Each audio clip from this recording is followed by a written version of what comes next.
Alrighty. We are live, and it is time to watch Happy Birthday to Me, as it is going to be my birthday at midnight. And shut up, phone. I got to shut notifications off. I actually did a review on this movie and Bloody Birthday. I remember the first year of the channel, and it was only like a few months into doing this. I mean, it's the perfect movies to do and talk about. I think those are some of the best birthday related slasher movies. Even though Bloody Birthday is more of like a killer kid movie than a slasher, it's it's fine to throw it in the slasher category. But this one is a lot of fun. What's up, Anthony? How you doing, by the way? I went to job club, no job. It's all right. I'm sure something will come along soon.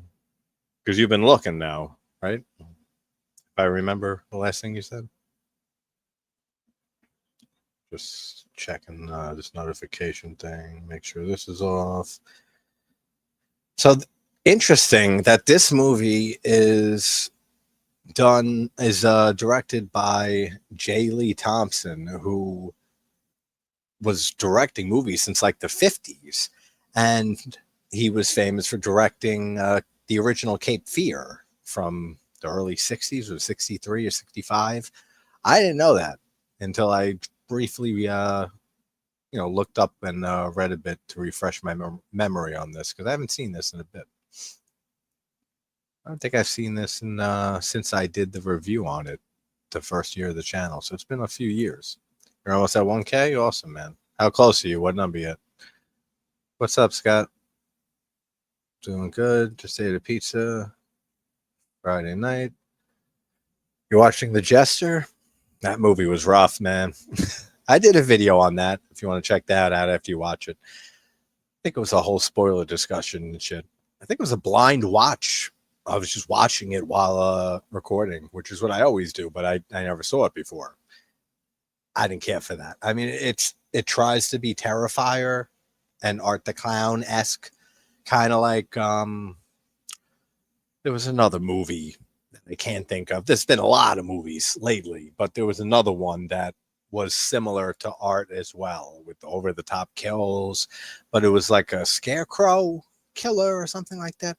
I can't remember the name of it, but apparently it's getting a fucking sequel. But so Happy Birthday to Me from 81, yeah, directed by Thompson, who directed Cape Fear and directed the sequels to the original Planet of the Apes. There were a lot of them. There wasn't just one ape on the planet Earth back then in that movie, or in the future in that movie. But yeah, he directed the sequels like throughout the 70s. There were a few. I haven't seen those. I don't think I even saw past the second Planet of the Apes movie.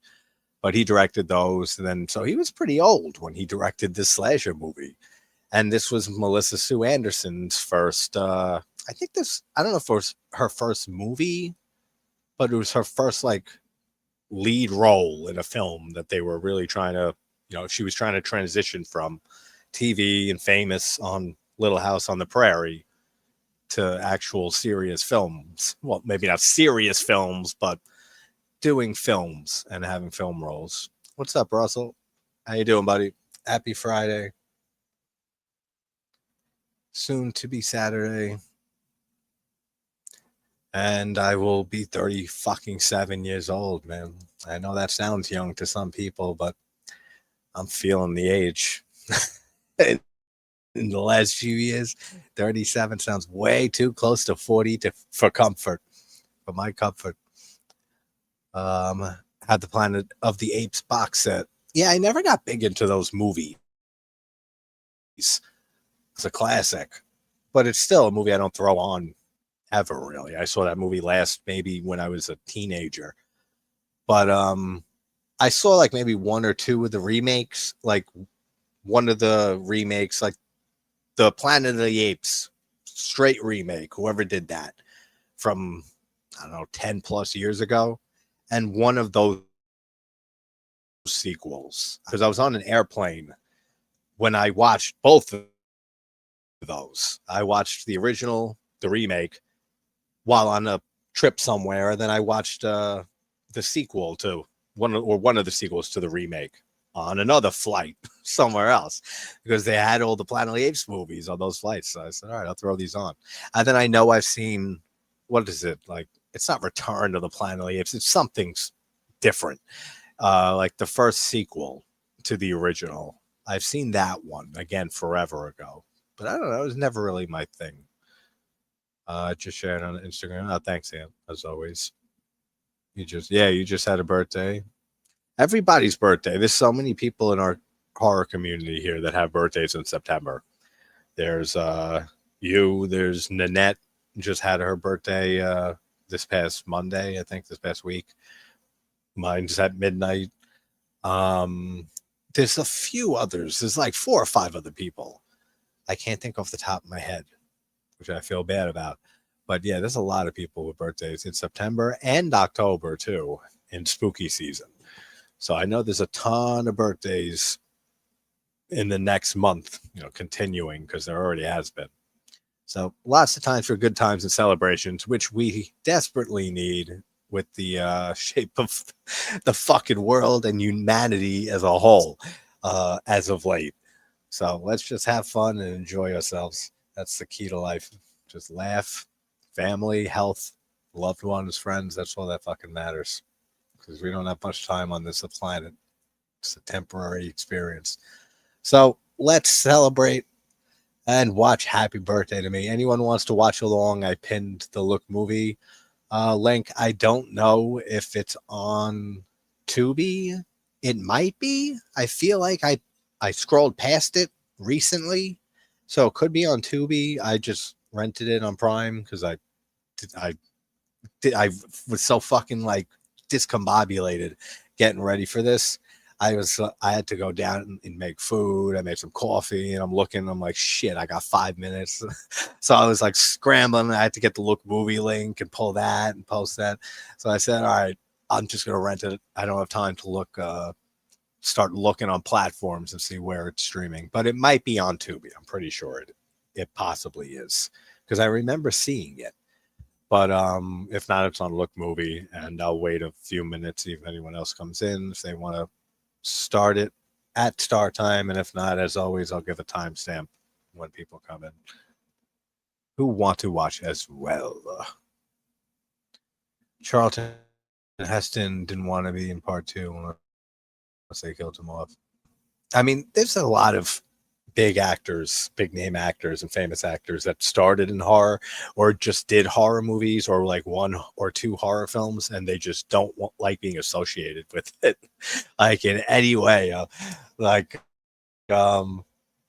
Or even just it's not a horror movie, but it came to mind instantly, like Gary Oldman's performance in The Fifth Element, which I love, and that film is a top 30 movie of mine. As many of you know, I love The Fifth Element so much.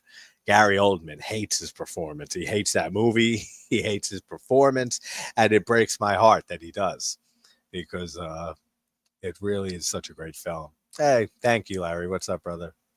Happy weekend, man.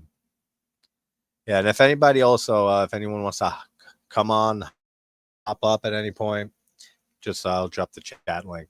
I think Ginger might at some point. But yeah, we'll do a countdown and we'll get Happy Birthday to Me started. But yeah, there's a lot of actors like Brad Pitt in Cutting Class from 89, 88 or something like that. Jennifer Aniston, Leprechaun. I think she's kind of, I don't know if I've never heard her speak about it, but I think that she's a little, grateful for it. And she seems like the type of person who would be. But there's a lot of people. I mean, George Clooney in Return to Horror High.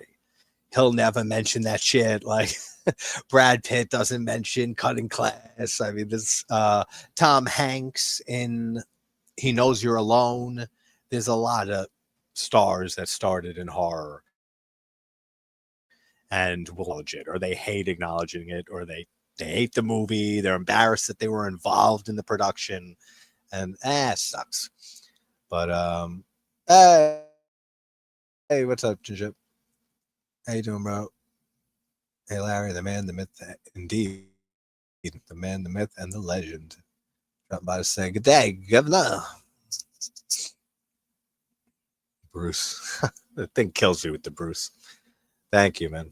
Thank you very much. Hey, what's up, Prime? Thank you very much as well. Thank you, everybody. We still got 45 minutes, 20 minutes or so, because it's on my birthday's the 20th, so it starts at midnight. But this will lead into it, because tomorrow night, I know tomorrow evening, I'm going to probably go out with my family, my sister, and some friends for dinner. And then after that, by like late night, I'll be probably nice, buzzed, and home. So we'll probably have a stream tomorrow night, but like 11 start time, midnight, maybe something like that. Maybe Twin Peaks. We'll see how I feel, because it's been like more than 2 weeks since we lasted the last 3 episodes of Twin Peaks, because I had to go. I went down to Mexico and I was upstate, so we didn't get to go back to that every 2 weeks like I like to. So maybe we'll do that, or we'll pick another slasher movie or some shit, something, whatever it is. But let's get this movie started. Again, the Look movie link is posted. 3, 2, 0. It'll be helpful to have your controller on to actually start the movie. That'll be a good thing, right? That probably helps. All right. 3, 2, 1, go.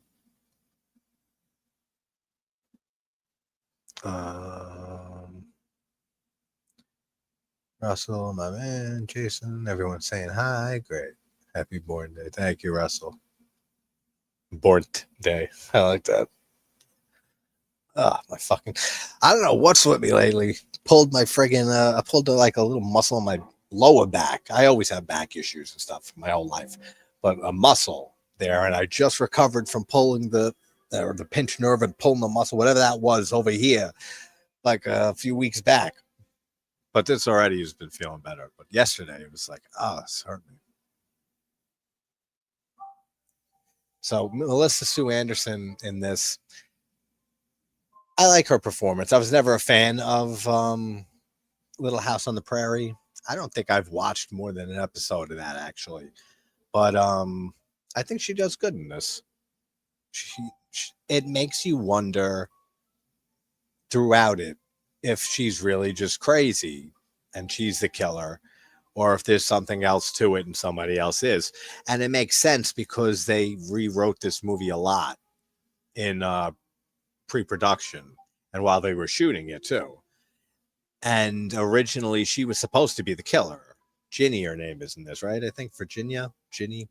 So she was supposed to be the killer. And then they switched it up like while they were shooting. And we'll get to the ending when we get to the ending and how I feel about it, because it's fucking ridiculous. But as the true hypocrite I am in some ways when it comes to movies and certain things that bother me in some movies and they don't in other movies, there's a movie that does a similar thing from the 90s that I think is better and makes a lot more. It doesn't make any sense, but it works, where this one doesn't for me, but we'll get there with the ending. Hey, Karen, how you doing? Thank you so much. Good to see you as always. We have to do a stream sometime soon. It's been a while. Not a fan of this, but it was okay.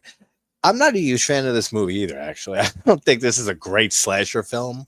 I mean, it's a great birthday themed horror movie. It's like I said earlier, it's one of the best, I think. And like with Bloody Birthday, it's another one. And like we just did last week, Happy Death Day is another really good birthday horror film. But if you're talking like birthday themed slashers, I think this is top tier. If not, Happy Birthday to Me would be like the top slasher film centered around a birthday. And it's not that great slasher wise because of the fact that the kills aren't that great in this. And you have the shish kebab kill, which is original and creative, but it's not great. There's not a lot of effects work in this, and it's the early 80s. It was 1981 this released, and side note, by John Saxon. And for a second earlier, when I was looking up just to refresh on this, I saw John Saxton and I read it as Saxon. I said, "There's no way John Saxon wrote this movie or had anything to do with like the screenplay for this." And then I noticed it said Saxton with a T, and I said, "Okay, yeah, it's not John Saxon." But the kills for the early '80s and a lot of the slashers, especially after Friday the 13th blew up, you got a lot of those great fucking kills with great practical effects. This movie's really lacking on them. I mean, you could tell it was very cut down because of, I think this got an X rating when it first came out, but you could tell that it was trimmed out. I don't know how much more they did effects work that they ended up cutting, and they never released any like uncut stuff from this that I know of. But the kills definitely are lacking, especially for the trailer for this movie is pretty good. But it says, and it famously says, like 6 of these students out of 10 will die in the most crazy ways imaginable, or something like that. So it puts an emphasis on the kills, and they just don't live up to being anything great. Aside from the motorcycle kill, which is pretty good, and the with the which the fucking one I was just talking about, the shish kebab. If it was better though, like if you saw it go out the back of him and there was blood squirting out and stuff, and there was actual like effects work, that would be much better for me. But it's not. It's just like she just sticks it in, and then and then that's it. Like I really don't even think you see like a real shot of it like sticking through him or anything like that I recall. What's up, Brian? Good to see you, and thank you for the happy birthday. How are you doing? Hope you're having a good start to your weekend. We sure do. I have been. I may have a movie idea too. Awesome. Yeah, we have to have a conversation soon, and we'll talk. I want to talk about that because I was thinking of, not thinking of, like I wasn't setting out to think of it, but a random idea for a movie or a story came to me like a few weeks ago. So maybe we'll spit ideas back and forth. Hope everybody is having an amazing Friday and about to be Saturday, at least here on the East Coast, in a little bit. S film. Man turns gay into a snake. That reminds me of Suspiria with the character, I forget her name, with the dark-haired one. And she says, Susie, Sarah. Those the names that start with the letter S are the names of snakes. And then they stick their tongues out at each other. There's nobody else really in this movie I recognize except for Melissa Sue Anderson. I mean, there's like a face or two that looks familiar, but I don't know. I can't like recall what they're from. Like her dad, actually, like Ginny's dad, he's kind of familiar. I feel like he's been in some things. How old was she when she did this movie? Because when she was on Little House on the Prairie, which I said I've never really watched, she was a kid. Like she was real young when she started acting on that. So when she did this, let's see if we can find that out.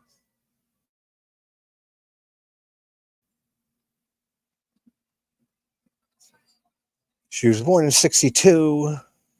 So she started on Little House on the Prairie in 1974. So she was 12 years old when she started Little House on the Prairie. And then, so 1981, and she was born in what, 1962, I said? Yeah, 1962. So she was almost 20 years old when she did this. 19, probably 18 when she filmed it.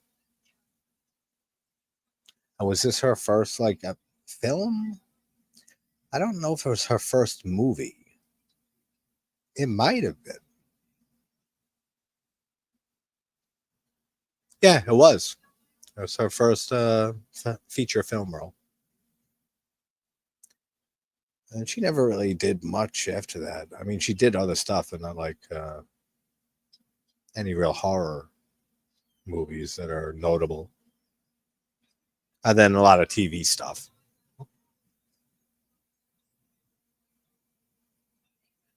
Like this scene, it kind of there's pacing issues throughout this movie too. That's another thing that holds it back for me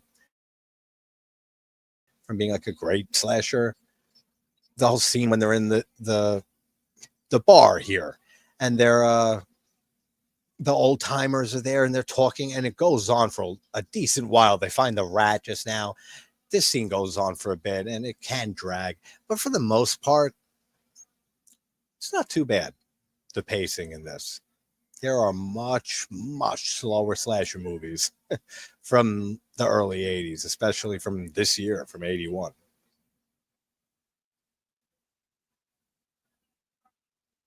At least it's not as bad as what is it not Valentine's Day.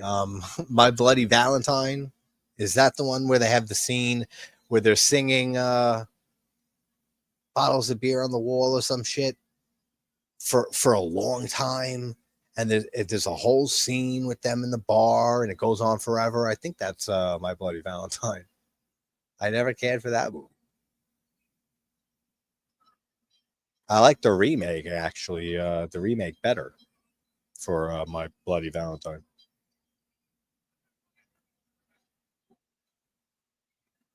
I wish we got the uncensored kills with that film back in the day. And like I grew up watching the uncut original My Bloody Valentine with the uncut kills.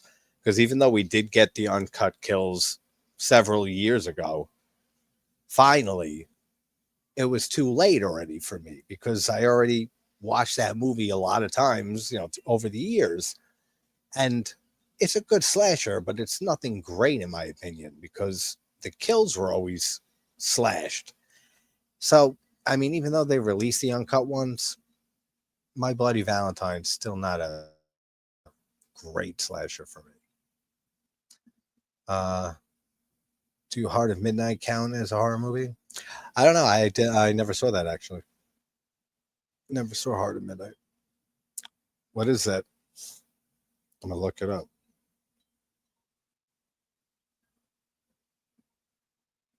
Heart of Midnight.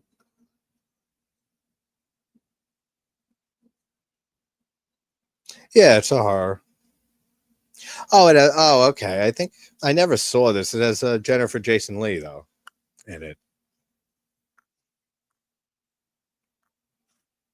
Who directed that? Matthew Chapman. He do anything else notable? Oh, he directed The Ledge. That I've seen. But that's not a horror. That was with Liv Tyler, right? And that was like a thriller movie. But that I've seen. I haven't seen the one you mentioned though. Looks interesting though. And it has Jennifer Jason Leigh, so can't go wrong there. And that's Steve Buscemi actually too. So that's another one that another positive that makes me want to check that out. So thanks for the recommendation, bringing that up. Like the OG, My Bloody Valentine, and the remake. Yeah, I think I've heard you talk about liking both of them, either during the premiere for when I did a review on the remake, or back when I did the original. It was a while back. Yeah, I mean something about the remake. It's the kills, slashers, and being slasher September again, slasher September 4. It's the perfect time to talk about it. It's like for me, the most important thing for a slasher movie is the kills and the amount of them. Now, it's not always a quantity over quality thing, but you have to have at least a significant body count for me to consider a movie a true slasher film. That's why I don't consider Halloween a slasher movie. There's only 5 deaths in that film, right? Judith kill, right? When Michael kills his sister in the beginning is 1. And then Annie, Bob, Linda. Yeah, so 4. Oh, and the mechanic to get Michael's clothes. So 5. And you don't even see the mechanic one really. So I mean, that's not enough for a slasher film for me, and especially that there's no blood, there's no effects work. The kills aren't like, it's not like a Friday the 13th. Friday the 13th really did set the template for the slasher film as we know it, and that's what is most important for me with a slasher movie. If a slasher film doesn't have good kills, then immediately it's going to be taken down several notches. And the second most important thing to me is just the fun factor and the look of the killer and the killer's performance. That's the second most important thing. Besides that, that's all you really need for a slasher movie, and one to be a good one too. So when you have, that's why I have such a deep fucking disdain for some reason for Scream, the sequels specifically, and that whole franchise. And I know what you did last summer, and all the ones that got ushered in from Scream is because they're watered down CW, Dawson's Creek slashers, quote unquote, barely a slasher film, that have no real kills or practical effects or anything in it. And it's going to bother me if we keep on talking about that. Well, I keep talking about it. I just can't stand that franchise, Scream. Yeah, that I got to check that out. I had the DVD of the remake in 3D. Hey, what's up, Petro? How you doing? Happy weekend. Best kill in Leprechaun 1 through 4. Well, I can't probably answer that well because Leprechaun is a franchise that I never really got into, and I never saw past Leprechaun 3. And I haven't seen Leprechaun 3 in probably 10 years or more. 1 and 2 I saw maybe more recently, but still years ago, so I still don't have them fresh in my head. But I do like the kill in Leprechaun 2 with what's his name? Jack from Seinfeld with the astronaut pen. It writes upside down.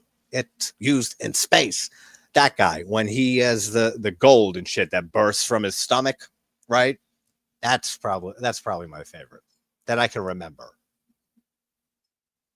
The 1 and 3 though, with the when he's on stage and he's killing and sawing in half the amazing whatever the guy's name is, the magician, and the leprechaun is sawing him in half and actually does, and then he opens it and the crowd's horrified. But they're cheering and stuff at the beginning when he's sawing him, and he's like, no, they love me. They love me. No, you guys love me. Don't kill me. Like, stop. Oh, that's great. That's a great kill. Which actually reminded me of that kill, since I haven't seen 3 in so long. I forgot all about it. Last year when I was doing the Night of 1,000 Kills compilation video, and I was trying to think of more kills to reach 1,000 kills. He mentioned that kill and mentioned that movie, and then I looked at it and found the clip online. I said, that's right, I remember that now. I said, that is a great kill. And that one made that whole compilation because of Cal.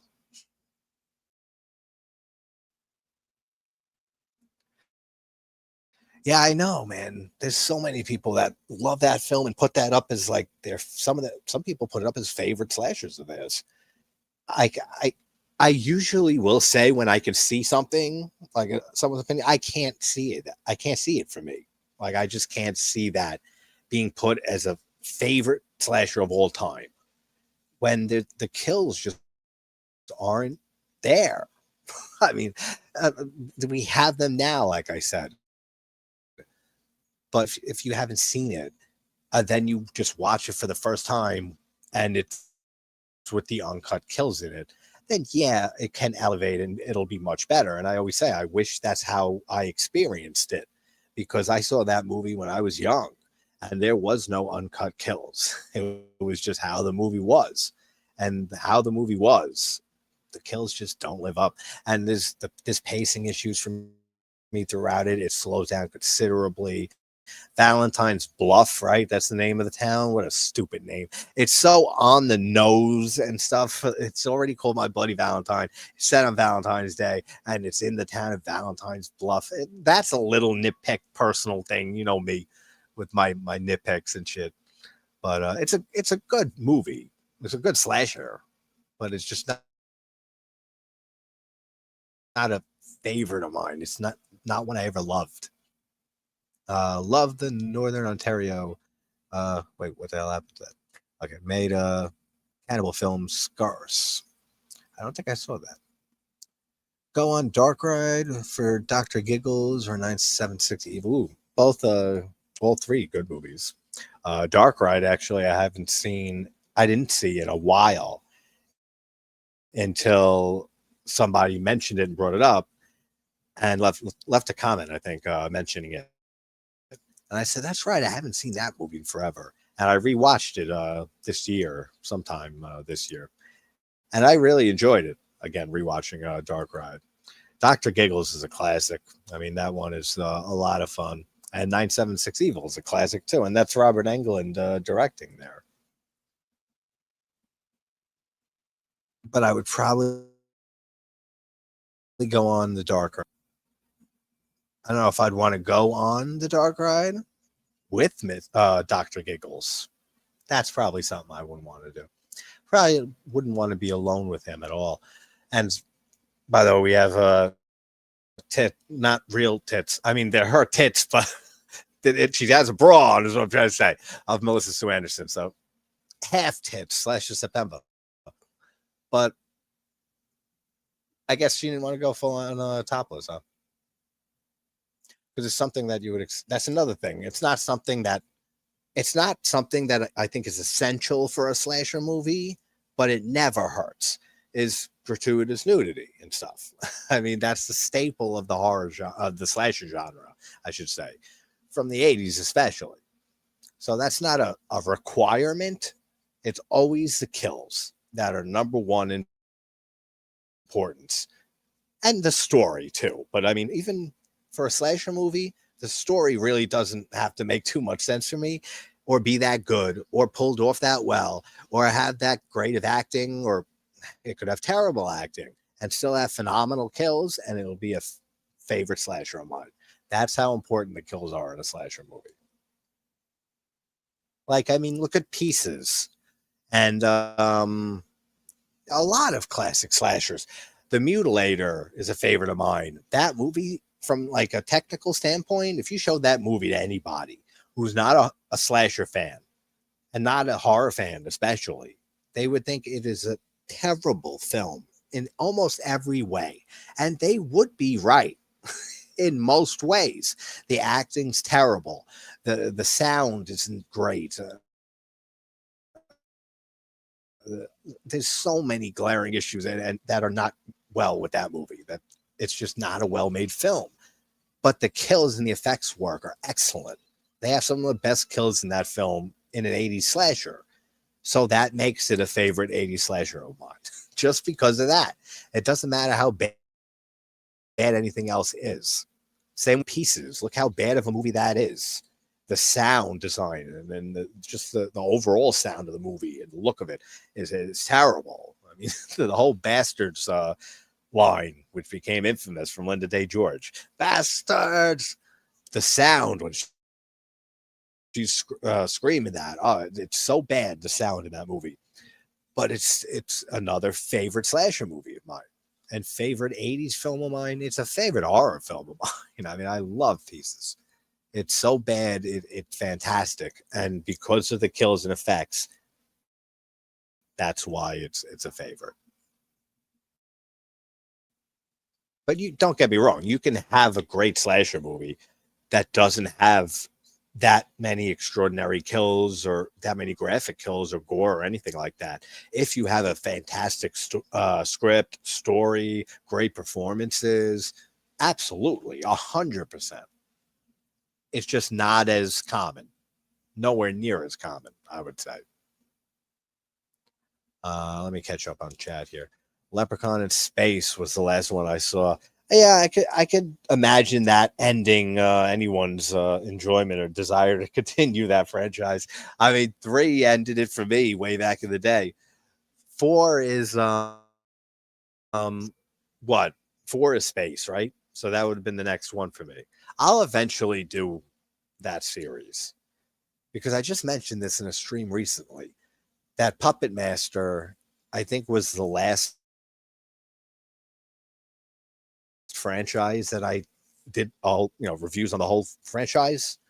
That's a very long franchise with like over 10 films, which Puppet Master has 16, that I haven't seen that the series or the franchise past early on in the franchise, if that made sense. Puppet Master, I only saw up to 3 until I covered it for the channel, and I was suffering.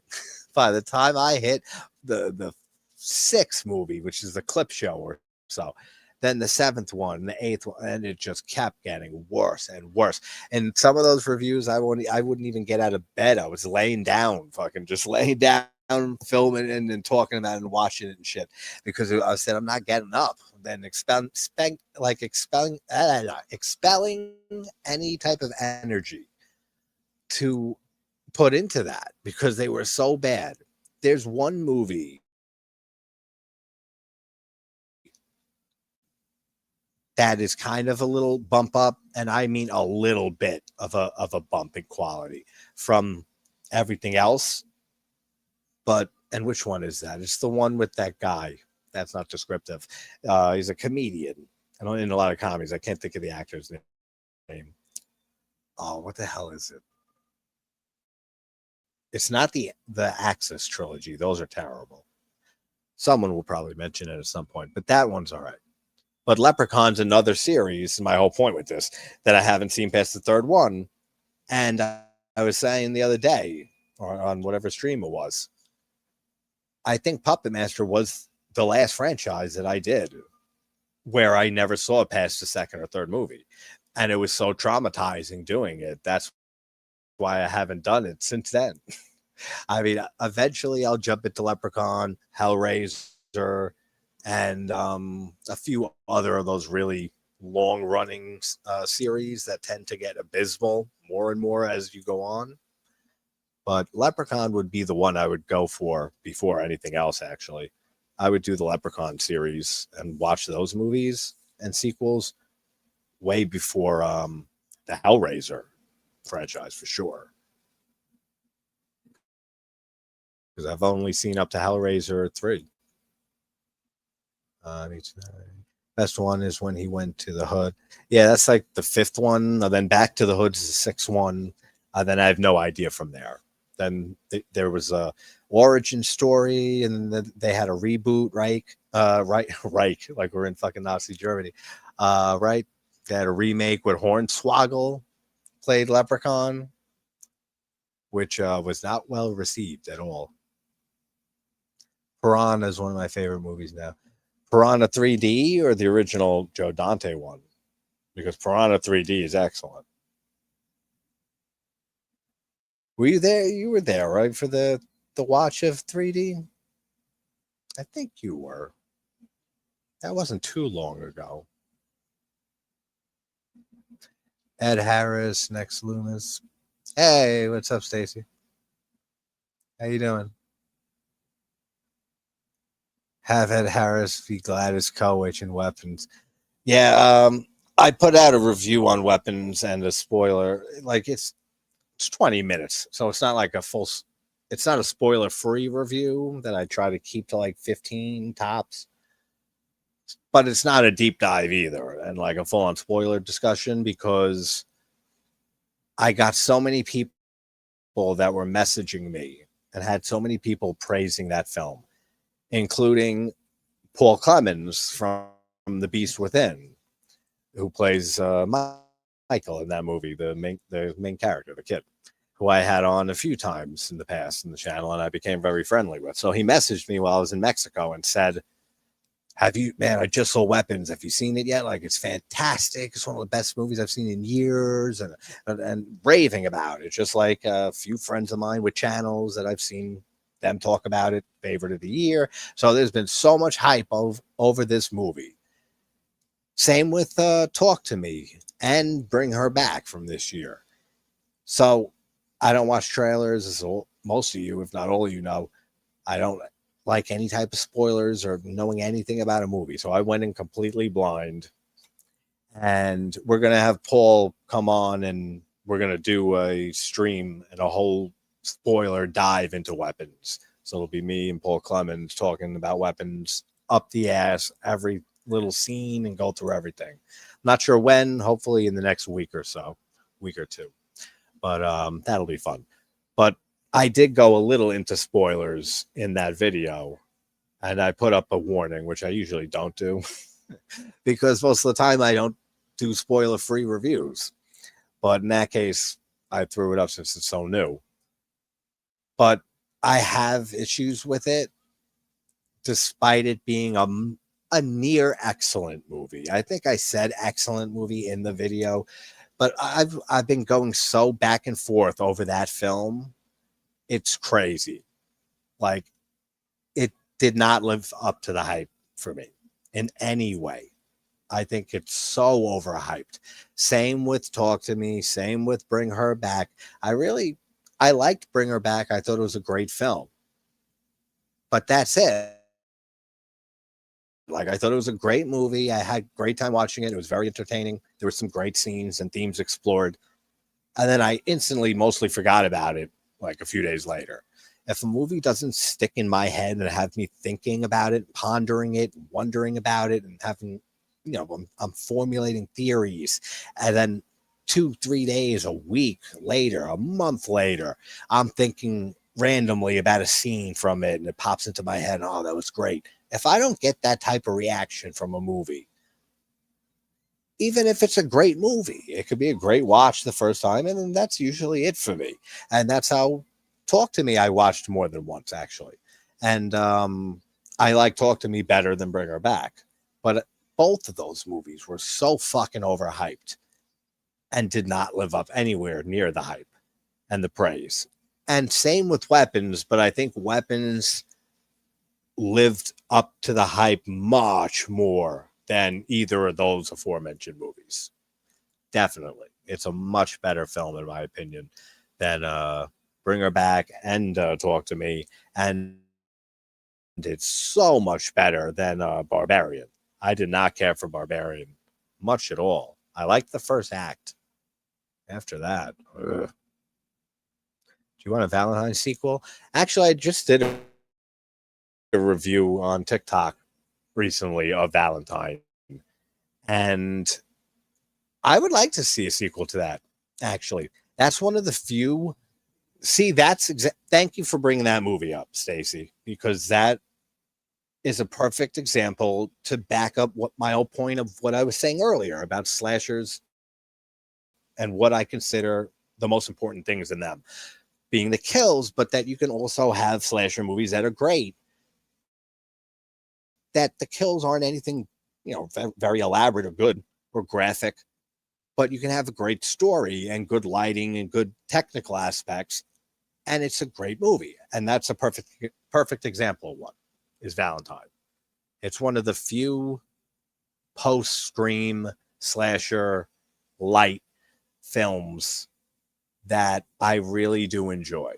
And it's no coincidence that it's by Jamie Blanks, right? Jamie Blanks is the director's name, who directed Urban Legend. And Urban Legend, I don't love and never really was over the moon for at all. But I do like that film much more than, all the other post-Scream films and sequels and stuff and all like that. So, I mean, Valentine is a good one. And I would definitely like to see a sequel. Yeah, I know you said that to me, Russell, once, that you prefer Dr. Giggles. I like The Dentist better. But I could see that. I can definitely see your why you like it better. Here we got the motorcycle kill coming up. I mean, this one again, it's not that great, but it's one of the best in the movie. He's working on the motorcycle, and then the killer comes up, and then I even forget what the scarf gets stuck in the wheel. Yeah, she takes the scarf, throws in the wheel, pulls him down into the wheel. Then she pulls, you know, accelerates. But you see one shot of of his head going onto the wheel, a little bit of blood. Then you just see a very blurry after shot, close up shot of just some blood. Like that's it. So it's not a great kill or anything.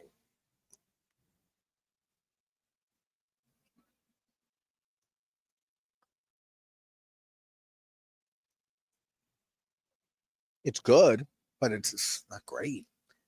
But like with Valentine, we were saying, there's no real great kills in that movie, but the story is really good. Besides some stupid plot holes, not plot holes, but just stupid decisions by characters and some things that don't make too much sense and things that weren't fleshed out enough. But it's a very, very good looking movie. And the lighting is something that I didn't really start noticing and praising about that film until a few years ago when me and that fucking Sean years ago, we did a watch along of it, and we both were kind of blown away by the lighting that we both never noticed with that film. We were saying, the lighting is actually very good in this. And as it kept going on, we kept noticing and paying attention to it more. And it is very, very good. Intruder is one of my faves. Well, Russ, what's my favorite kill in horror is from what movie? It's from Intruder. That is my favorite horror kill ever. The bandsaw kill. And Intruder is one of my favorite slashers as well. Slumber House Massacre? Are you talking about Slumber Party Massacre? Or Sorority House Massacre? Because there's a few massacres. I'm going to assume you meant Slumber Party Massacre. I see every movie used their style. Yeah, that was a big influential one, for sure. If you mean a Slumber Party Massacre. But I like Slumber Party 2 Massacre, or Slumber Party Massacre 2, much better. That's my favorite in the series. The trilogy. The third one's not great at all. And then they did a remake on Sci-Fi, right, a few years ago, 2021, which was, oh, man, that movie was fucking terrible, that remake. Now, side, thing, but in the movie, important to note here for when I get to the end, we get to the ending of this, and I have to point out the thing that is very annoying and bothers the shit out of me. They show Ginny go to whatever this guy's name is, who makes masks and works with latex, and he makes masks and stuff. So they do show that and set it up for later. But yeah, the remake sucks for Slumber Party Massacre. Speaking of Slumber Party Massacre 2 being my favorite, I got a text her actually back. Deborah Brock, the director of Slumber Party Massacre 2, said that she'd love to come on sometime, hopefully in October. So I got to message her. I was supposed to message her middle of this month to check in. So hopefully we'll have her on soon. I'll mention it's Slasher September the rest of the month, so maybe we can get her on before the month ends. If not, it'll be sometime next month.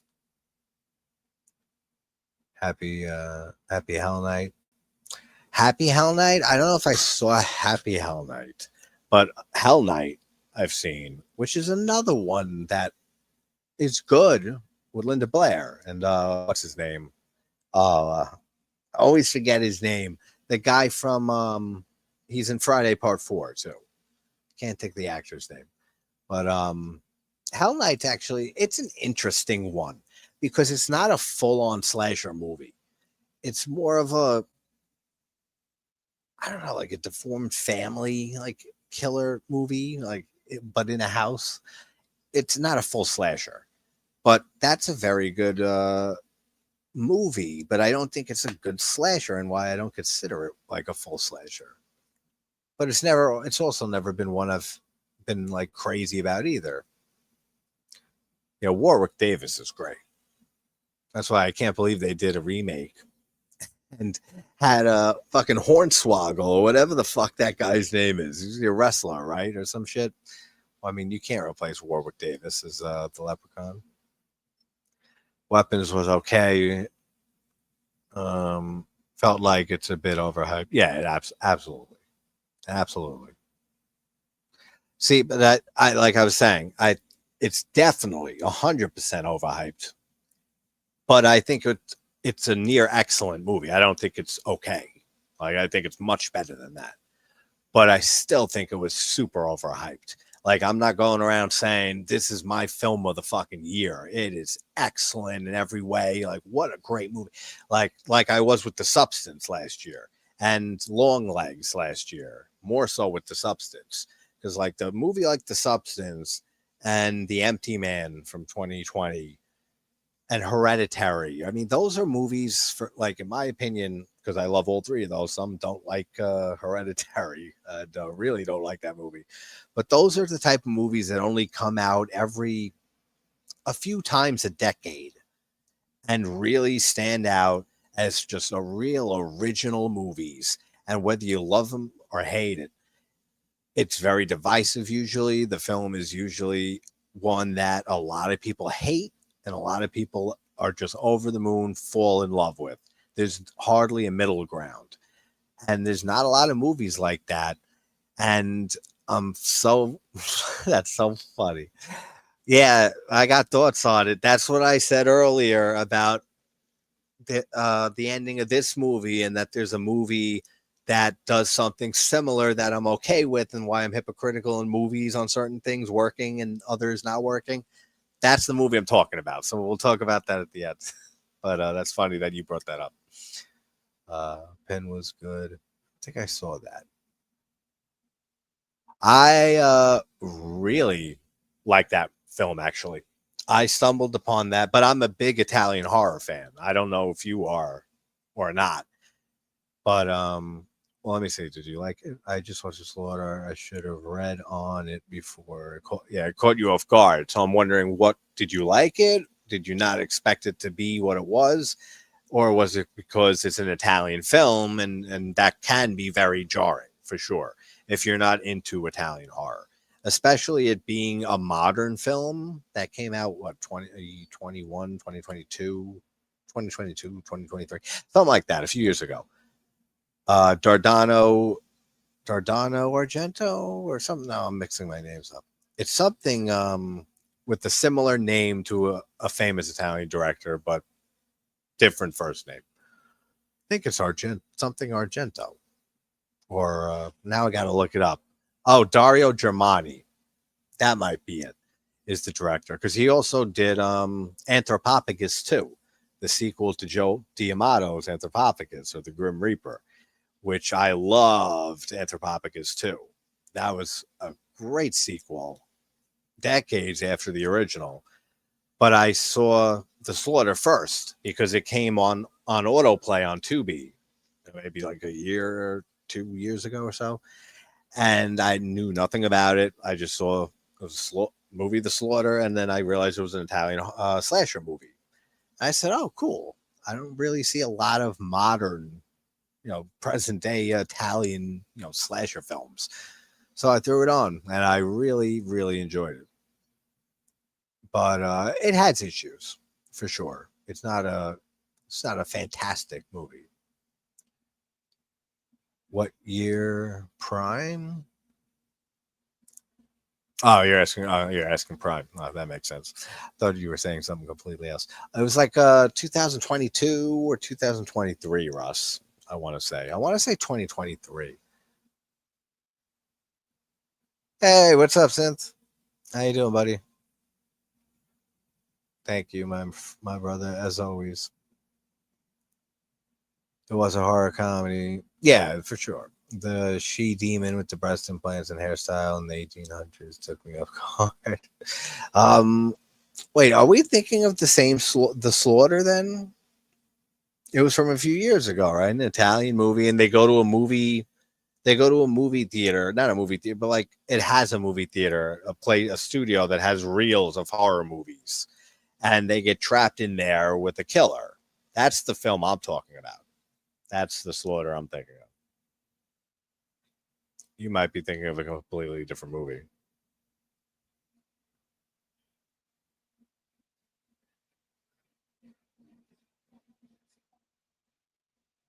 Let me see. Well, I know Snuff, the movie Snuff, that was famous for being one of the first movies that was passed off and thought to be an actual snuff film. The alternate title it says for that is The Slaughter. So you could have meant that, or I mean, I'm sure there's been a few movies called The Slaughter over the years. Because yeah, there was no demon, and I do not remember breast implants. Okay, yeah, it was a different movie. Yeah. Okay, so totally different movie. I don't think I saw that one. 2006. Okay, yeah, I've got it here. 3.7 on out of 10 on IMDb. That doesn't bode well. And yeah, 2006 horror comedy. Yeah. Who else is in this? Anyone I recognize? No one really. Uh, doesn't even have a wiki page, does it? No, it doesn't even have a Wikipedia entry. It's just an IMDb page. So a lesser known one for sure. I did not see it. Interesting though, with the breast implants. So it took you off guard, huh? Was it good though, or did you just it took you off guard in a bad way and you just did not enjoy it at all? And also, by the way, anyone who was listening to me go on about the Slaughter, the Italian movie from a few years ago, being not the movie Brian was talking about, still check that movie out if you're a slasher fan and especially Italian horror fan and giallo fan, and especially check out the same director. I'm pretty sure it's Dario Germani, who did Anthropophagus too, because that film is infinitely better than The Slaughter by the same guy. That kill here in this movie is fucking stupid. When he's lifting weights and he's holding it, and the killer comes in, and all he has to do is go like this and drop the weights behind him and be fine and not have his cock crushed to death, which is what happens here. And instead, because he's holding the weights up, right? And she comes over with, one of the singular weights that's not on a pole, on a bar, and drops it, but holds it over his dick for an extended, amount of time. And then he's going, no, no. And he's struggling to hold the weight. Then it drops, and she drops on his dick, and then the whole thing falls on him and kills him. Fucking stupid. You can't just. So all he had to do was drop. Yeah, he would have still been hitting the dick with a heavy ass weight, and that's never pleasant. But he wouldn't have died immediately. He could have had a chance, like a spoof of Evil Dead. Interesting phrasing it that way, because if you haven't seen Deadstream from 2 years ago, I want to say to 2022, maybe 2023. That's a great movie. It's found footage, but it's kind of like Evil Dead 2 if it was found footage. That's how that movie is. So if you're an Evil Dead fan, and especially like Evil Dead 2 and Army of Darkness and the TV series, like the more comedic side of Evil Dead, check that movie out. It's even if you're not a found footage fan, because I feel like that's a found footage film that does and handles it very well. It's about a guy who goes to a haunted house and is doing a live stream at the haunted house. Then things actually start happening and stuff. But it's not like a paranormal activity where you're staring at fucking nothing happening for the entire film. Just camera footage of nothing, of just scanning back and forth. A static image, there's not a thing going on. There's a cat maybe that meows and shits self and fucking runs across the screen. Like, that's the best action you get in a paranormal activity movie. This is like, he's ashamed content creator and stuff. Like, he did challenges to face his fears, and he came out with something or did something that somebody ended up getting hurt in a challenge he did. So he was like shunned and canceled in a bit, and then he had his whole comeback and his sponsor comeback with this dream of going to this house, this haunted house, and things go wrong. But yeah, very good movie and very good found footage film, and very Evil Dead-esque. Well, I know that you love Italian horror, Russell. I can't believe, man, Russell, how long you know me? We've known each other now since you found the channel. It's been a few years now. It's been at least 2 years that you've been following me, Keith, and found the community and stuff, been around. Right? It's been maybe longer than 2 years. But love you, man. One of the coolest older people I know. And you're always here, always hanging out, always watching, and always have great opinions, great tastes, great conversations. They do what not to do in a horror movie. Yeah, basically. But that basically is like the only 3 kills that are memorable in this movie. The motorcycle one, the one with the dumbbell here, which is just fucking stupid, and the weightlifting. Then the shish kebab one that we'll get in a bit. The shish kebab one being just because of how original that is as a kill for a slasher movie. Getting a fucking skewer like right through the mouth when she's like teasing him with it. That's cool. But again, I wish we got more from that kill. I wish we saw more. I wish we actually saw some gore and some effects work instead of just a quick, just like every other kill in this. The action of her, I'm pretty sure that's what it is. We'll see when it comes, of getting stabbed through the mouth, and then you just see like maybe him fall back or something, and that's it.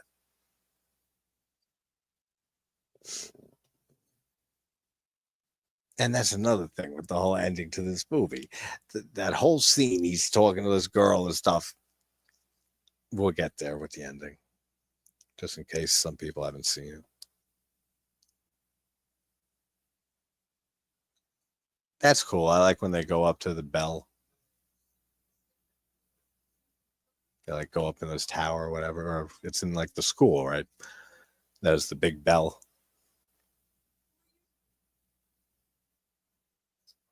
This is the guy who makes the masks and stuff, right? They were showing earlier. Oh, so it's 12/11. So yay, officially happy birthday to me. And thank you everybody for the birthday wishes earlier. I'm officially an older fuck than I was yesterday.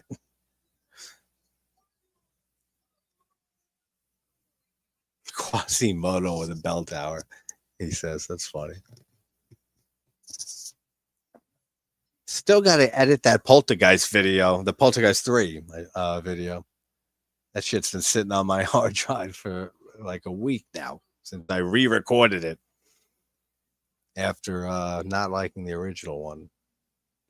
Ayo, echo. Happy old fart day. I know, man. I'm feeling it. Thank you, my friend. It's good to see you, man. And thank you for the shout out the other day on on your post, your community post. We got to do something again soon, man. I miss you. We got to do a watch or something. And we got any updates on Birdemic 4? Do we have a release date or any news on that? Because that'll we're doing that. When that movie comes, there's no debating it. You're being forced into it. So you know we're doing that shit. Love 1980s, the boogeyman. Yeah, you mentioned that the other day in one of the streams we were doing. That's a good one. Definitely a good one. Your adult diapers are in the mail. That's funny. I expect them to be there, and all right, good. And just as long as they're coming with, a nice other gift that it doesn't have to be too big. Make sure it can fit through my doorway and stuff. Don't go too crazy, but nice big box and stuff. That'll be nice too. I'll wait for both of them to arrive. The adult diapers. Hello, Echo. Everyone's saying hi. Awesome.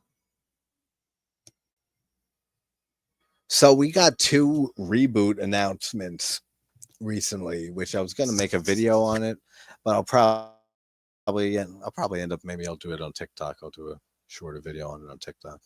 Yeah, so I'll address that quick. For those who haven't noticed or just don't really care or have a TikTok or they don't care, I've been really pushing TikTok lately and spending a lot of focus on building that because of a few reasons. One, because the algorithm on YouTube it sucks.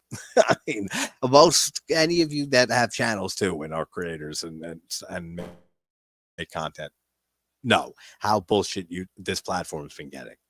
So one is like I wanted to make like a companion piece to the channel where this will always be the main source of content. This will always be the main focus as YouTube here.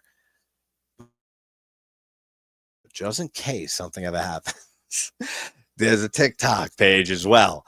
That mostly is because I have 1,900 fucking videos uploaded to this channel in the last 3+ years. I've been able to grow the TikTok really fast. And we're already at almost 3,500 followers on there. I started it 6 months ago, and the engagement is so much higher and better on that platform than this platform. Like, unbelievable how much more the engagement is with views, with likes, with comments, with everything. And that's the whole reason I do this, is to interact with you and all you people. And anyone wants to talk movies and talk about the film and have a discussion in the comment sections and stuff. Not saying that, I mean, there's all of you guys who follow and watch, some most streams and everything, and the other people who just stumble upon videos. But the engagement is so much better on TikTok. Like, I mean, it's just that simple. So it's easy to take reviews from past videos on the channel here, or take snippets of interviews and stuff and put them on TikTok, and then also just do little 5-6 minute TikTok style reviews of movies that I'd done already long ago on the channel. And that's more specifically for the TikTok audience, which, if you don't have a TikTok account, I hated it for years. I resisted that application like it was the plague. And my sister, because she got big into it for a while, she kept telling me, she said, just make one and stuff. Like, I guarantee it'll start blowing up. Like, just put music, you playing guitar on there, and then the reviews and stuff, I guarantee. And whatever, because I can't keep anything short. You all know that. I can't talk about my review for a movie for Happy Birthday to Me. It can't be Happy Birthday to Me from 81. It's a good slasher. It's nothing great. There's not really any great kills. The Shish Kebab one's good. Melissa Sue Anderson does a good job. But yeah, I recommend it. Check it out. Okay, take care, guys. Like and subscribe, and then peace. I can't do that. That's just not me. So I didn't go on TikTok for years, because that's all I thought it was just like 30-second, minute or two tops clips of people just talking to the camera and lip syncing to fucking stupid shit. That's all I thought about it. Honestly, it's so much better in many, many ways for engagement and for actually having discussions and having comment debates and talks about films and stuff. It really is. So you're not really missing anything if you don't have a TikTok, but you don't need to have an account to go check out the page and stuff, whenever. So you can just know that it's there, that to check out now and then. Because usually I try to post stuff to TikTok at least a few times a day. Again, most of it is stuff that's on the channel that's edited down, or it's movies that I've talked about and have full deep dives on here that are just kind of newer versions and condensed, which are still 4, 5, 6 minutes long for TikTok. I can't keep anything fucking short, is the whole point. But my whole point is to grow it into, like I said, like a little sister piece and a companion piece to the channel. That way there's two different audiences. You have people with the TikTok audience, and then there's some people that like shorter stuff like that, and which I think is the majority, who have a very low attention. They have no attention span today, especially the younger generation. Then there's those of you who like long content and long form stuff, and that's what the channel has always been for and always will be for. But definitely go on and follow the TikTok if you are not, because it is a lot of fun. I got to start doing some streams on there too, because they've been really pushing that platform for people to do live streams. As I heard, he had a script or idea or something about it taking place in San Francisco. Of course, but nothing more than that. You're right to hell. Halloween film with Bill Moseley and Kane Hodder was good. Oh, that's the new one, right? That Bill was posting about recently. I think maybe I'm thinking of something else. No, he was talking about like the Fetus or something like that. Some movie that Bill Moseley is in, that he plays a fetus with I forget who else, but it's not the movie you're talking about. But I know the movie you are talking about. I don't think I saw it though. Camp Sleepaway might be a reimagining, which is scary. It means they can change everything. Are you talking about Sleepaway Camp and the remake? Because, or Camp Sleepaway is a totally different thing, because I've never heard of that. But that was something that I started on mad long ago, and then went on like several tangents and weaved back to this. Still successfully, mind you, as I always point out. But there's 2 reboots that we're getting, that we got news of like recently in the last few days, that we're getting reboots and remakes of, or reimaginings. It's not clear exactly, with Grave Encounters and Sleepaway Camp. I don't know how I feel. I know how I feel. I don't want either of those. No, thank you. That's my opinion on it. But if you're talking about what I'm talking about, Echo, with the Sleepaway Camp remake and stuff, because maybe that's the name for it. I didn't look too much into it, but yeah, I agree 100%. They're gonna absolutely ruin that movie. Candy Corn. I think I've seen that one actually, Russell. That sounds familiar. Also, am I? Yeah, Echo. I mean, you always have awesome masks. You gotta go spending out at Spirit Halloween. Yeah, even you admit it. I need to stop by there so bad. Oh wow, it's been that long, huh? It's 2 years, huh, since you've been there. Oh, you just got one open. Okay, nice. Hey, Rocky, how you doing, honey? Happy weekend. Officially now, since it's 12:22. It's past midnight. I'm going to do some videos on TikTok, JT, just figuring out what to do.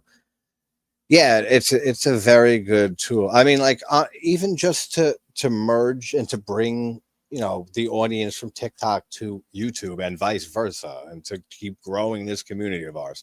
Rocky here, she found me on TikTok. I mean, that's how she found me, and now she's here for streams and stuff on the channel, and a few others too. So, I mean, definitely, if you have a TikTok, Karen, which I know you do, and we follow each other, yeah, try posting some stuff on there, because the engagement really is so much better, like, than anything on YouTube. And they're so much more lenient with copyright, with clips, especially. We did just get a copyright strike actually for my first one on TikTok. Works the same way as YouTube. It's gone in 90 days if you don't get another one. But that was for Ghosts, the TV show, which is extremely popular. And I immediately deleted the other 4 that I posted like in the last month or so because that show is hilarious. But whatever, I got a strike for that. To 1, you need 3 to have anything happen. But besides that, like with most things though, they are very, very light on that whole thing. Everything to do with copyright compared to this platform, 100%. All right, where am I on this script? I just read script in the comment on this comment section. Where am I up to? Read that. Rocky Spirit. I know. I mean, that's the thing. That's what I say. Or I say what I always do with Piranha 3D as the example I always use. Remake movies that sucked and that had good ideas and couldn't be executed well because the budget wasn't there, the talent wasn't there, the technology wasn't there, anything.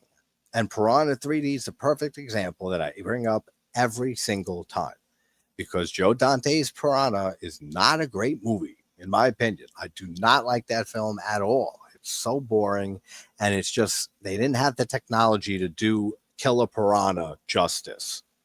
And I just talked about this guy and High Tension on the TikTok yesterday. I did a review on that. Alexandre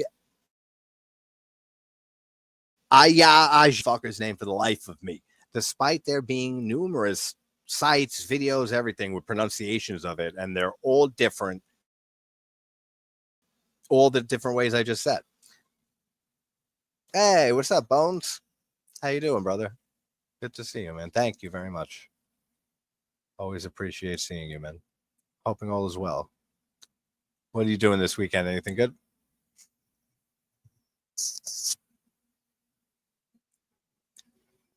Yes.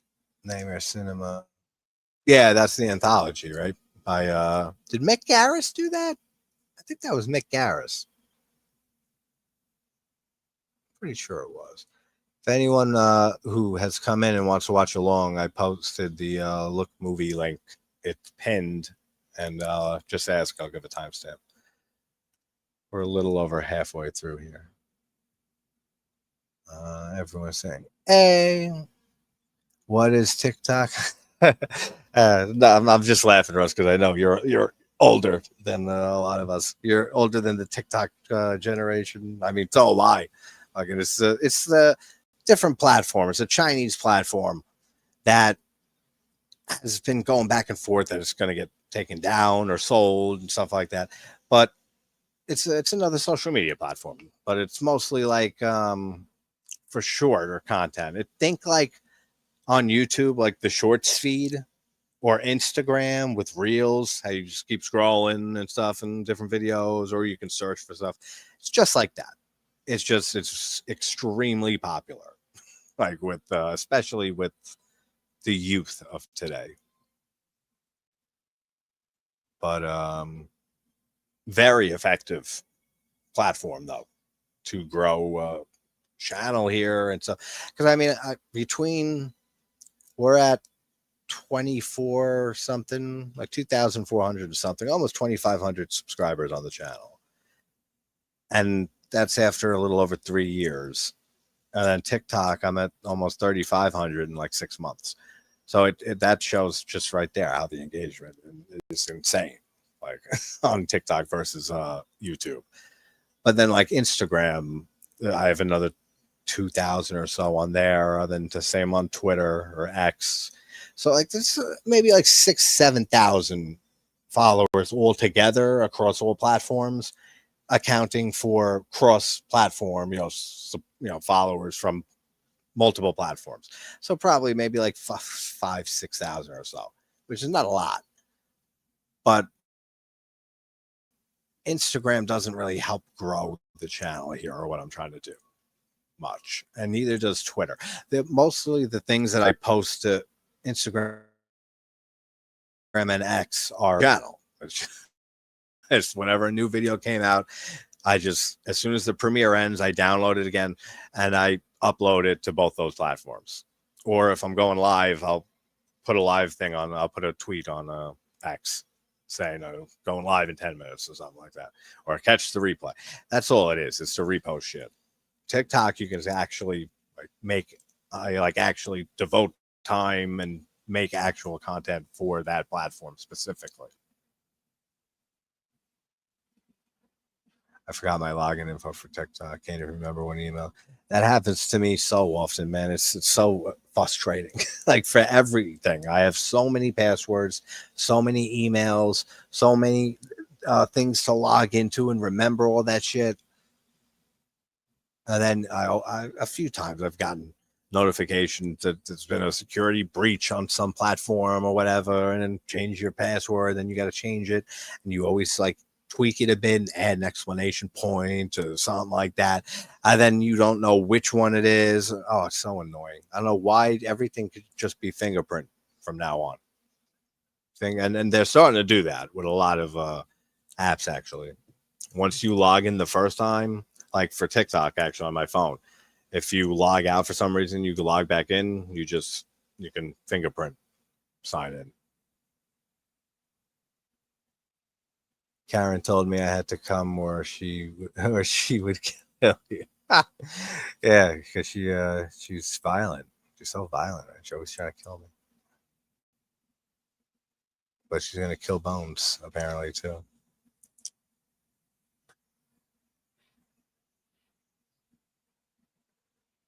Didn't you do something similar with me? Piranha 3 double DD. 3 double DD. 3 double D is fun. Yes, it is. We did that one recently too. Tic tac toe. Thank you, my friends. I'm going to have a whiskey for you. Let's stream again soon. Absolutely. We got to definitely do something real soon. I got a lot of streams to set up with a lot of friends and people. Karen, you being another one. Keith has been back, so I've been wanting to do something with him. He's been wanting to do something. I asked him 2 nights ago if he wanted to do something, but it was like midnight. It was like right spur of the moment, an idea I had, like just for a discussion stream to talk about. I'll do it at some point. I just don't know with who. Maybe I'll try to get a few people together because I think it's an interesting idea that isn't something you see often. But I'd like to do a stream with a few content creators in the community who all, do review channels and stuff like that, interviews and stuff. And I want to say and go through what movies may have, change your opinions changed on movies and you grew more appreciation for what movies since you started doing YouTube or whatever platform you do and being a reviewer of films, or movies that you used to love that now you don't care for as much. That what movies went up for you or down for you since being a part of this community and focusing so much on content about films and revisiting movies like very often. I want to see, I have a lot of them, so I want to see what other people have films that they didn't care for, and then because they got into doing a channel and talking about films, then they ended up rewatching something and saying, actually, I don't know what the fuck I was thinking, this movie's fantastic. That's the whole concept there, which Keith liked the idea, so I want to definitely have a few other people join for that. Have a good night, man. Enjoy that whiskey, my friend. Have a few of them. Cold-blooded killer carrot. That's funny. What was it we said killed you? Can't remember. Yeah. It was Karen. That's why I said it earlier when I read you and Bones talking about. Because you were saying that she killed me or whatever. Karen, why you like that? Yeah, I said I'd hurt you, not kill you. That's right. Why don't you, me, and Keith do a live after movie we could do? Yeah, sure. What movie? I'm sure he'd like. So. I Halloween the night nobody came home. That's funny. Yeah, I think that's a cool idea, Karen. I will be right back. I got to get a drink because my coffee is non-existent for a while now. I'll be right back. Entertain yourselves. Play nice.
That's right, Echo. You behave. Do not. There is nothing wrong with your television sets. Do not attempt to adjust your picture. We can control the vertical. We control the horizontal. Come on, guys. What's that from? You all should be answering right now, typing what that's from. Yeah, definitely, Karen. Do. PM, how dirty? Oh, you have no idea how dirty we get. The dead cat, dead terrorist. Oh, you and Russell? Yeah, I don't think so either. Yeah, there you go. The Twilight Dragon. The Twilight Dragon. Yeah, the Outer Limits. I never got huge into that show until like 5 years ago, where I binged all of them. And honestly, I might like that show better than The Twilight Zone. I think The Outer Limits was really, that was such a great show, man, for the time, especially because it was very different. It was similar, but it had big differences. So that was like full on science fiction stories and stuff. Like Twilight Zone was more, I don't know, it's such a weird distinction. Anyone know what I mean? The difference between the Twilight Zone show and the Outer Limits. They're similar. Yeah. They're a weekly, anthology series with a different story. I feel like the Outer Limits was a little more horror and definitely sci-fi, but the Twilight Zone was more of the unknown and had more of mystery to it and a lot more supernatural stuff and like time travel, alternate dimensions, like the weird.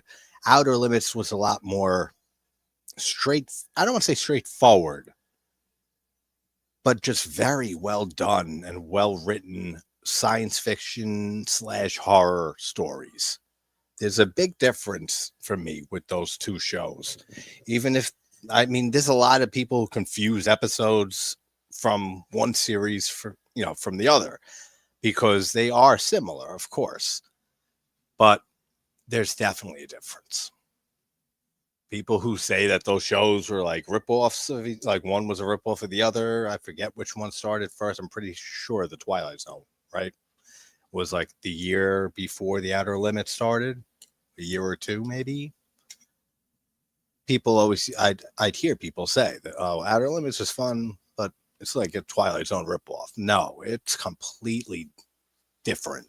It has a very different feel to a lot of the stories in the episodes. Yeah, when did that start? Because Twilight Zone was what, 63, 62, 59. Okay, so even earlier than I thought. That's right. So 59 to 64 it ran from. And then Outer Limits, maybe I'm thinking Outer Limits was earlier 60s. The Outer Limits. 1963 was Outer Limits. All right, so I was remembering Outer Limits' year that it started, not the Twilight Zone. So 59 for the Twilight Zone. So yeah, all right, 4 years earlier. It even says here, like on the Wikipedia, um, it is often compared to the Twilight Zone, but features a greater emphasis on science fiction rather than stories of fantasy or the supernatural. Exactly, or the supernatural. It is an anthology of self-contained episodes, sometimes with plot twists at their ends. Blah blah blah.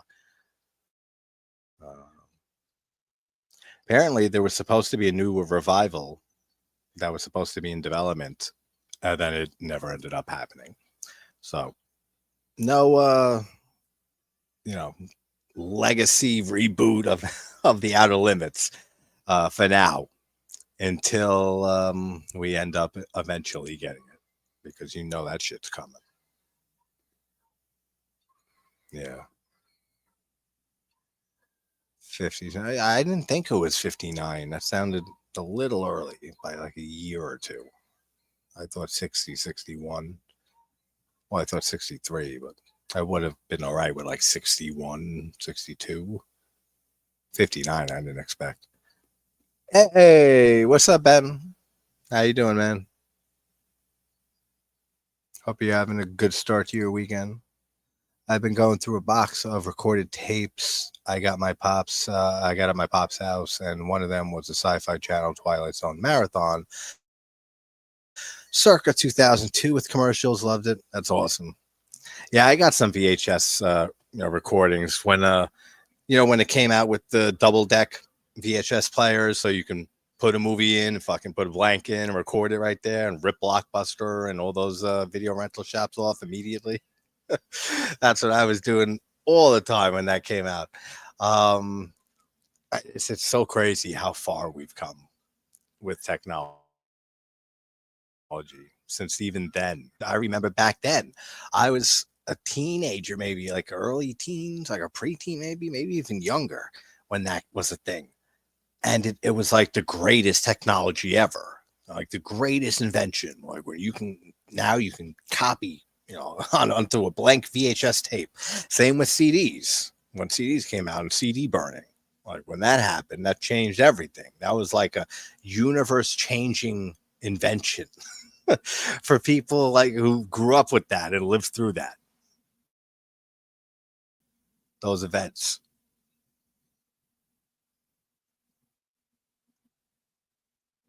The Time Tunnel, Land of the Giants were great as a kid. Land of the Giants, I remember. Remember that Outer Limits reboot hosted by Ghost Dog? I never saw the reboot.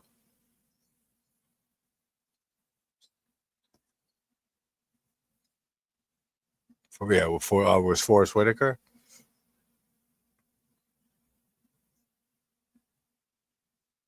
Yeah, I never saw that one.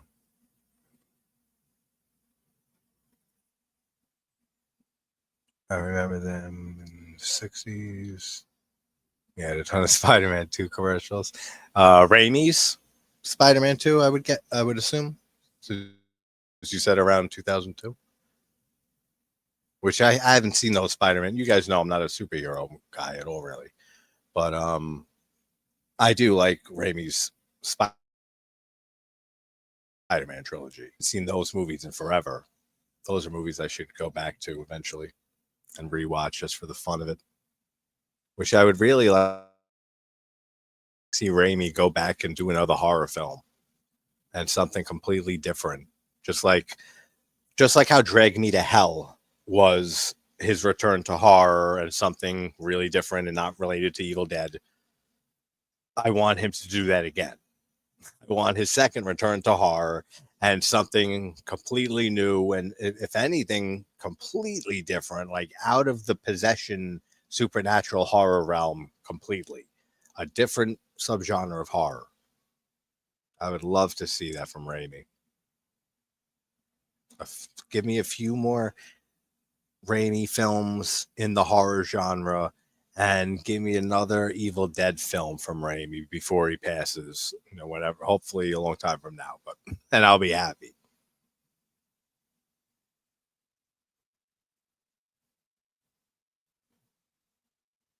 I know he did this second Doctor Strange. Yeah, like you said, horror-ish. It's not, I mean, like a full-on horror film, which I still haven't seen that. You could see the horror elements. Oh, I'm sure. But like a full-on horror film. Like, I'm not saying like have them do a slasher, but like something completely different from the Possession, Evil Dead, Deadites, or Drag Me to Hell, Possession by the Lamia, a completely different subgenre. Do a vampire film, a werewolf movie, like surprise the shit out of us. Something like that. Something completely different. I would like to see that. Another Raimi film or two that are horror films, straight horror, like full on horror films. Absolutely. Oh, I had to run down and get a drink. Got my favorite drink ever right here, which I think I've mentioned what that is. Favorite drink ever. Ah, which is chocolate milk. Seriously, it's chocolate milk. Milk is, I love milk. I have been a milk drinker. Every night I have a glass or two, at least a glass, if not two glasses of ice cold milk. Never broke a bone in my body, which I attribute to the milk consumption.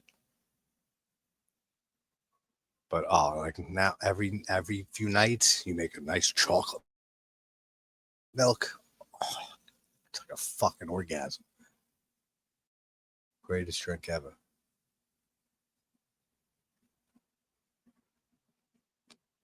Yeah, I love Drake Me to Hell. I think that I just had it on the other day, like 2 days ago. It was flying on in the background while I was first getting work done, like actual work, and then two, doing channel stuff and then editing stuff. Had it on the background, which I could throw that movie on anytime. And I love the music. I love the theme to that too. And I just did a video on TikTok with the when I do like the guess the horror movie from the theme, I'll just play the theme quick on the keyboard. And I was playing the violin or fiddle or whatever that plays for the theme at the beginning of it.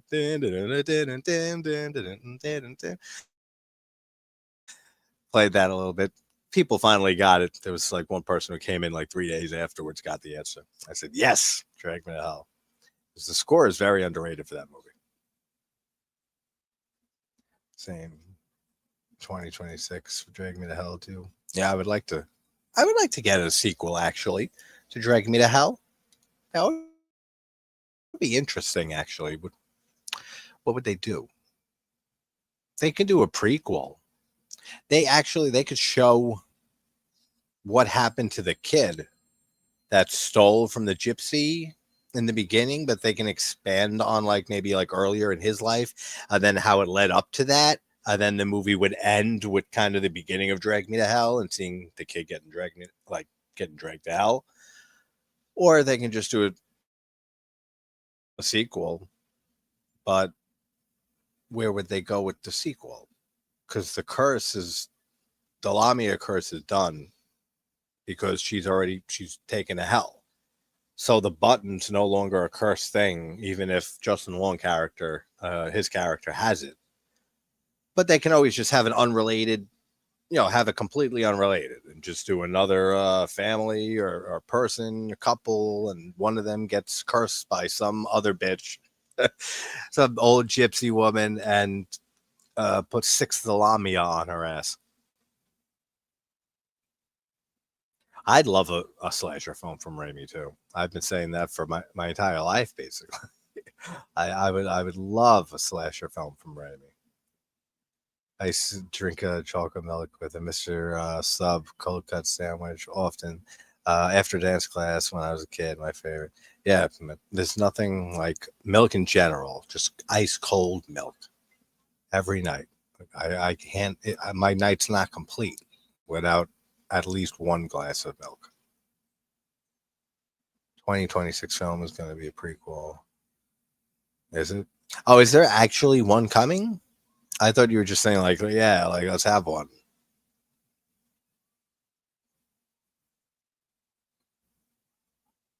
I always compare those two. Absolutely.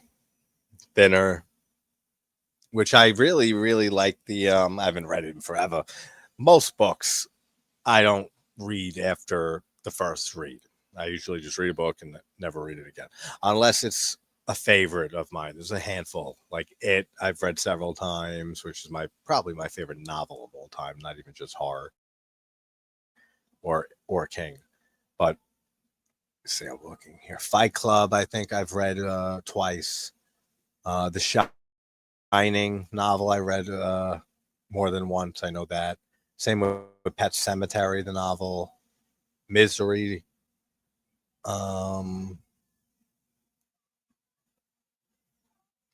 Choke by Chuck Palahniuk, who also wrote Fight Club. And John Dies at the End. No, I only read that once. And I've had House of Leaves, which is kind of like a horror novel. It has a horror. Yeah, it's pretty straight horror. That book sitting on my fucking nightstand, man, for 4 years. And I only read like the first 25 pages of it. After I got it, I put it on the edge of my nightstand, and then another book I was reading got put on top of that, and then now it's just been on there as a prop for my headphones that I leave on top of that area there. So I gotta reread those first 25, 30 pages or so and read that whole book, which is a huge book. But Thinner is a great novel. Oh, The Regulators and what's the other one? And Desperation by King. I read both of those two times because they tie in together. They're like companion pieces with the same characters, but like different roles and stuff like that. And it's all flipped around. So I read Desperation, I think, first, then The Regulators. Then a few years later, I read back to back again, the two of them, which I can't recommend those books enough. And that they did a movie, right, of Desperation. I know that. I don't think they did anything on an adaptation on The Regulators, unless they did, and I just came and went. I never heard about it. But I remember the movie not being that bad for Desperation, but definitely give the books a read because they're you kind of need one. You need both. You can't have one without the other. You can, but came out afterwards. I think, right? It didn't come out at the same time. I think it was a little bit after, and it was a Bachman pseudonym book that he released it under his first. But it like switches everything around character wise and events and other things like that. So good. But Thinner is a great Thinner was Bachman too, right? That was under King's Bachman pseudonym. There was what, Rage? Rage was the first one under the Bachman pseudonym, which has been out of print, I think, for decades, and I could see why. I read it online maybe like 10 years ago. Then you had The Long Walk, which I can't wait to see that movie, and I'm really praying I've been saying this recently. I'm praying they don't fuck it up, and it seems like they did a decent job from the little bit of reviews and comments I've heard people make about it who have seen it. I've been seeing people saying they enjoy it, so I'm hoping they do because it's one of my favorite stories by King, and it always has been. That's another novel I've read more than once, but I haven't read it in forever though. But that one was a Bachman novel. Then you had The Running Man. Then you had Thinner. Then you had The Regulators, right? And what else? I can't see from here. I have like my bookshelf across my room from here, right here, and the first three shelves are all Stephen King in order of release, which would mean the Bachman books would all be together down on the bottom somewhere. I can't read, but like this, maybe one or two others, I think, right? Bachman novels besides the ones I mentioned. Yeah. So, well, yeah. Also, The Shining, yeah, and then Fight Club, which I can totally I actually, I really have a lot of appreciation for the Shining miniseries because I really love the Shining novel, and I totally understand. As much as I think the Shining, the film, is a masterpiece by Kubrick, I agree with King. Like I understand completely why he hated that movie of an adaptation of his work because it's not like the novel. There's a lot of stuff different and a lot of personal and biographical stuff for King that was changed by Kubrick for the movie. So I definitely understand King 100% when he came out saying how he hated that movie. And I've never been a huge Shining fan. I think it's a masterpiece of a film. I love it, but I don't love it that much that I put it at the top of, my favorite films or anything like that. I think it's a little overhyped, actually, The Shining, to be honest. I think it's a very, very masterfully made movie that I think its legacy has led to it being a little bit overhyped to what it actually is. I read House of Leaves once. Crazy. Once you get past the video of the guy and House, it gets pretty wacky. Do you know the writer of House of Leaves? Sister is singer. Oh no, I didn't know that. Because the whole book is structured so weird. right? Because you have a book that somebody's making notes on, like somebody else is supposed to be who's making notes on someone's book on the account of somebody who lived in the house, right? Like it's a whole like 2 or 3 layered thing. Is That's what really intrigued me when I first heard about it, and I said that all sounds fucking interesting and original as hell. I got to check this out, and I said I bought it. I read like 30 pages or so, and then I just said, all right, I'll read more tomorrow, and tomorrow just never came. Like for that book being read, wasn't Regulators and Desperation a combined book or something? Yeah, that's what I mean. They were uh, like companion pieces. I don't know if they were released at the exact on the same date, or if it was a little bit later that Regulators came out. But I know Desperation is like the main story. Then like you could read each one novel or the other, and you're not missing anything.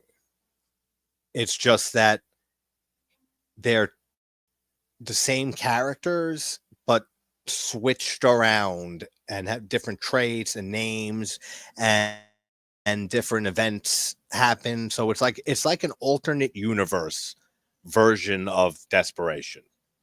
Or if you look at them each way, they're like alternate universes of the same story, but told in different ways. Like it's in a completely parallel universe. Yeah, and there's like a being or something, some type of being or entity or something that eventually is supposed to like chase you down. But that's what I remember. Yeah, the house is bigger on the inside than the out, and they can't figure it out. And that's where all the notes are, because the book is like the guy reading the account of the person who was in the house, right? And so you see notes and like this other anecdotal evidence and stuff that he writes down and pictures and stuff. Such an interesting idea and concept. I would really like to see that adapted to film, but I don't know how they do that unless they did it. Like I said, I haven't read the book, so I mean, like past those first fucking 30 pages is nothing, and it's a huge book. But I thought of, I don't know if they can adapt it in the right way because of the layers to it. But then I thought of Butterfly Kisses from whatchamacallit, I forget the year, 2000 something, 2010s, the found footage movie. There's 3 or 4 layers to that. When he finds the found footage project on the local legend or whatever of Peeping Tom, then that guy is being filmed by a documentary crew. And at the same time, you're seeing the documentary crew stuff. So like it's like a 3 level thing too.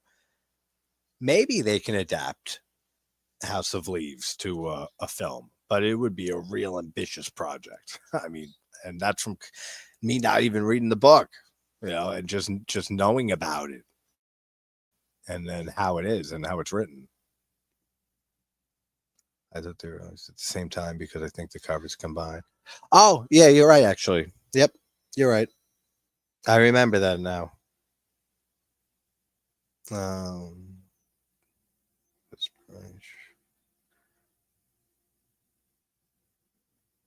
I do remember that with the covers that they connect in a way, which is cool. And when the movie came out, it was a TV movie in 2006. Yeah, it was published at the same time, like you said, 96. And now that I'm looking at the covers, I don't know if it'll show up because of the fucking background. Yeah, it won't. But yeah, those are not the covers I have. But when I first read the books, I think I got them. I rented them from the library back then. They were the ones that match up, and I thought that was so cool. But the ones that I bought like years later when I started like collecting all the King stuff is some other soft cover release publication of it. But yeah, they're like what it says on Wikipedia, like mirror novels to each other, almost like parallel dimension. Watching a vampire film out of blood with Kevin Dillon, Lance Henriksen, John Carl Beekler. Nice. Okay, so we're at the end of this movie, which this is what I'm saying earlier. First of all, I love the whole shot of all the dead friends at the birthday table. You know, at the table with the hats and everything on them. That's cool and really creepy and unsettling. And it reminds me of my favorite Sleepaway Camp entry, Sleepaway Camp 2, at the end when they go into the shack and they see all of Angela's victims and they're all same thing, like propped up around. Same thing here. And then she wrestles with herself and it turns out it's the killer. It's her friend wearing a fucking latex mask of Ginny, of Melissa Sue Anderson, and she's wearing this mask. She was earlier with the shish kebab kill. She's sitting there with that dude for minutes, making out with himself and stuff like that. She don't realize that wasn't her. That it was a latex mask. Nobody noticed that it was a mask. It was a friend in a mask this whole time. And this is where what I said earlier, that sometimes with movies, I can't help but be like hypocritical with certain movies against others. I think that's so stupid in this fucking movie to have her wearing a latex mask. And it's because, like I said at the beginning of the stream here, talking about the movie, it originally was supposed to be Ginny as the killer. She was always supposed to be the killer. And then they ended up rewriting a lot during shooting. And they ended up going with her friend here being the killer. So then they had some way they had to make that happen. And what they landed on was having the male friend, you know, earlier, who makes these masks. I guess he made a mask for her of Ginny, and no one thought that was weird. And he didn't ask any questions. Why are you making a mask of Ginny? Why do you want that? Why do you want me to make that? None of it. It's so dumb. But Popcorn, as Russell brought up earlier, has a very similar, twist in it, that the guy is wearing a mask at the end and in the reveal. And I really enjoy that film. I really like Popcorn. And it came out in 91, I think. It's okay in that movie. That's fine. The whole person with the stupid mask, it's fine. This movie is so stupid. Why? Why the difference? I don't know. Maybe because of the tone of this movie, and it's a lot more serious, and then like the psychological trauma stuff in this movie, and how she can't remember like the accident back in the day that like caused brain injuries to her and brain trauma. So she has all these fucked up issues. She was supposed to be the killer, like I said. Then they changed it to the friend here. And the whole mess thing is so unbelievable. But in Popcorn, that movie is so much more. It's a horror comedy. There's so much more comedy in that film. It's all over the top. It's all ridiculous. So it's okay. The mask thing is fine because it fits the tone of the movie. This is dumb as shit.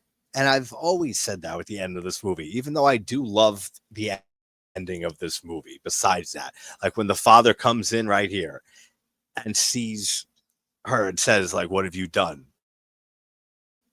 And sing happy birthday to me. And then it fades out like that.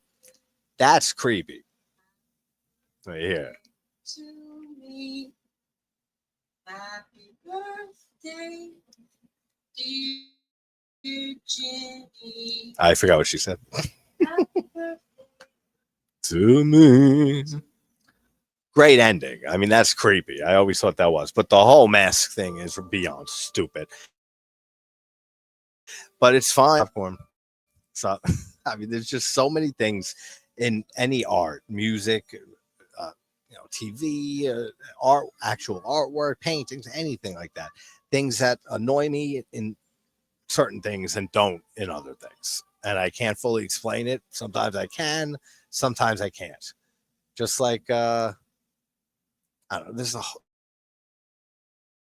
whole endless amount of examples. I'm not even going to get into it. Yes, Ron Perlman was in the Desperation TV film. Hey, Paula. How you doing? Happy weekend. Yeah, I got to rewatch the Desperation movie. And I always wish that they did a Regulators, like companion piece film, or even TV film or miniseries, or redo a Desperation movie and do, a Regulators film right side by side with it. Have them filmed at the same time and release them in theaters at the same exact time. And have people go to either they can see Desperation first, or they can see the Regulators. They could do so much, dude, with the marketing for that alone. I could see it all in my head right now. I'd blow the fucking world apart marketing that whole double release. Are you kidding me? That sells itself. You have 2 Stephen King adaptations. You get like Mike Flanagan or Mick Garris or any competent director that can pull off King adaptations well. Get the It people who did It Chapter 1 and 2. I forget who directed that. Steve Muschietti, right? Is that it? Or Muschietti or something like that? It's not spaghetti. But get somebody and then take both of those movies, even if you got to take 4 or 5 years, recording, making both these films. Do them, make them very, very good, and release them in theaters side by side, same day release. I think that would be such an interesting experiment to see how that would play out, to see people who don't know that they are companion pieces and like one is different, but they're the same. And they would just go in to see the movie randomly and not know what the fuck's going on, or not knowing that there's an alternate, movie for it. I think there would be a lot of interesting reactions to all of that. So that would be something I'd love to see. Love Popcorn. Yeah, Popcorn is a fun movie. Really fun movie. And it was made with Silly Putty. Yeah, I knew that. I knew and I'd read food coloring. I wasn't sure about that, but the Silly Putty I know. That's a cool fact. But all right, guys, that's happy birthday to me from 81. Well, we didn't talk much about it, but like I said, it's not that great of a slasher. And I did a whole discussion on it years ago. So if you really want to hear, just I have more than this for some reason. There's an old video on it. But thank you, everybody, for the birthday wishes. Thank you for hanging out. And, as always, thank you for the support and love. As always, you guys are amazing. You guys are what keep me going doing this shit because it really does get real time consuming and real frustrating sometimes when the platform really is just going to shit lately with everything. With the AI channels that get millions of subscribers and views, and that it's terrible AI generated content, and then not even true half the time. It's just celebrity gossip, made up shit, and it's because that's where the money is. They get the money from the ads, and it's just, I don't want to say too much because I'm a partner of this, so I don't want to badmouth them, but it's a whole thing. But I hope everyone has a great night and a great weekend in general. But I'll talk to everybody tomorrow because, like I said, we'll probably do a late night stream of some slasher, or we'll do another Twin Peaks session. So let me know. Let me know. Go in on the community tab what you guys want. You want to do a slasher and recommend a slasher, or if you guys want to do Twin Peaks. So, all right, guys. Hope everyone has a great night. Thank you again. I love you all. Thank you for the birthday wishes.